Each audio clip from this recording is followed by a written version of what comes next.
Hi అండి. నమస్తే. అందరూ ఎలా ఉన్నారు? బాగున్నారా? నేనైతే బాగున్నానండి.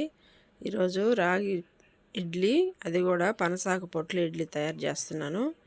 ముందు రోజు నైట్ ఇడ్లీ పిండి కలిపి పెట్టుకుంటాం కదా, ఆ ఇడ్లీ పిండిలోనే రాగి పిండి కూడా కలిపేసి ఇడ్లీ పిండి అయితే రెడీ చేసి పెట్టుకున్నాను. ఇప్పుడు పనసాకుల్ని ఈ విధంగా టూత్పిక్ తీసుకొని కోన్ షేప్లో అయితే వాటిని కుట్టుకోవాలి.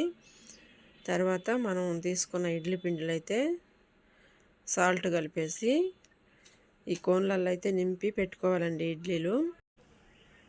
ఈ విధంగా ఎన్ని కోన్లు కావాలో అన్ని కోన్లను మనం పనసాకులతోటి రెడీ చేసి పెట్టుకోవాలి.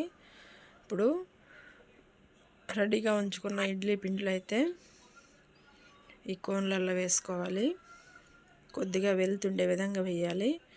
నేనైతే ఫుల్గా వేసాను కదా, ఇంకా కొంచెం వెల్తిగా కానుంటే ఇడ్లీ పిండి పొంగినప్పుడు పైకి వస్తుంది కదా, అప్పుడు కరెక్ట్గా ఉంటుంది మనకి. నేనైతే ఈ విధంగా పనసాకు కోన్లలో ఇడ్లీ పిండి వేసేసి టీ గ్లాసులలో అయితే పెట్టానండి. ఈ విధంగా ఎన్ని కావాలని రెడీ చేసి పెట్టుకుని ముందుగా నీళ్లు పెట్టుకున్న ఇడ్లీ పాత్రలో ఈ పనసాకు ఇడ్లీలను అయితే పెట్టాను. చూడండి, బాగా ఉడికిపోయినాయి. దీనికైతే పట్టుకోవడానికి బాగుంటుంది పిల్లలు తినడానికి అని చెప్పి స్పూన్ పెట్టాను. ఇదైతే బాగా వచ్చింది. ఇదిగోండి చూడండి, చాలా స్మూత్గా ఉంది ఇడ్లీ. పట్టుకొని ఇలా తినడానికి పిల్లలైతే చాలా ఇష్టంగా తింటారని స్పూన్ ఒకదానికైతే స్పూన్ పెట్టి ట్రై చేశాను.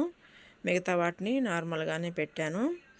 ఇదిగో చూడండి, మా అబ్బాయి కూడా నేను కూడా ఒకటి ఓపెన్ చేస్తానని చెప్పి ఒక ఇడ్లీ అయితే ఓపెన్ చేస్తున్నాడు పనసాకులో నుంచి.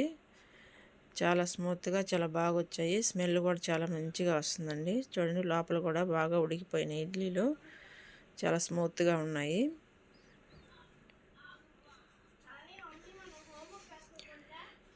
మా అబ్బాయి కూడా ఓపెన్ చేశాడు. వాళ్ళకి స్కూల్ టైం అవుతుంది కాబట్టి స్కూల్కి రెడీ అయి ఉన్నారు.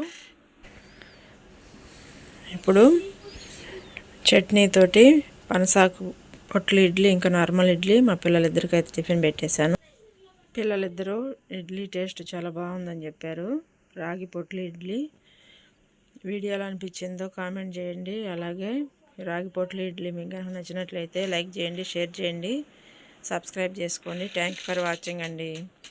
బాయ్ అండి.